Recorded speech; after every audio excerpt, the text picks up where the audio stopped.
දිසෝ දිසං යන්තං කෛරා වේරී වාපන වේරිණං මිච්ඡා පනිතං චිත්තං පාපියෝනං තතෝ කරි.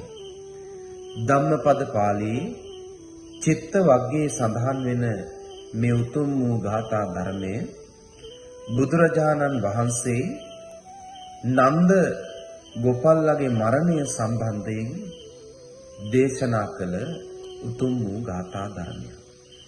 දිසෝ දිසං යන්තං කෛරා වේරී වාපන වේරිණං.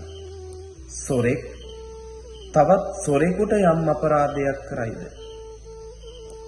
සොරෙක් තවත් සොරෙකුට යම් අපරාධයක් කරනකොට ඒක මොන තරම් බිහිසුණු අපරාධයක් වෙනවදනේ?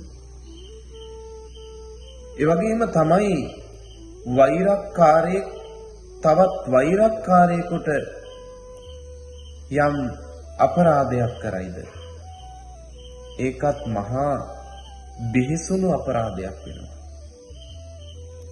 ඒ වගේ තමයි අකුසලයට නැඹුරුණු සිත, පාපයට නැඹුරුණු සිත, අයහපතට නැඹුරුණු සිත අපේ ජීවිතයට මහා අපරාධයන් ගෙන දෙනවා කියන කාරණාව. ඒ නිසා අපේ සිත නිතරම පින්වත්නි මේ ලෝකේ අයහපතටමයි ඇදගෙන යන්නේ.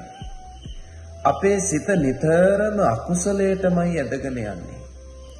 අකුසලයට නැඹුරු වුණු හිත, අයහපතට නැඹුරු වෙන හිත යහපතට යොදව ගන්න අපි දක්ෂ වෙන්න ඕන. නිරන්තරයෙන් අපේ ජීවිතයට මුණ ගැහෙන්නේ මේ ලෝකේ රාගයෙන්, ద్వේෂයෙන්, මෝහයෙන් ඇවිලෙන මිනිසුන්. එවන් වූ මිනිසුන් අපේ ජීවිතයට හමු වෙන හැම වෙලාවකම අපි නිරන්තරයෙන්ම පෙළඹෙන්නේ ඒ අයගේ ක්‍රියාකලාපවලට හැඩ ගැහෙන්න. ඒ අය කරන අකුසල් වලට අපේ ජීවිතය මුසු කරගන්න. එනිසා අපි දක්ෂ වෙමු.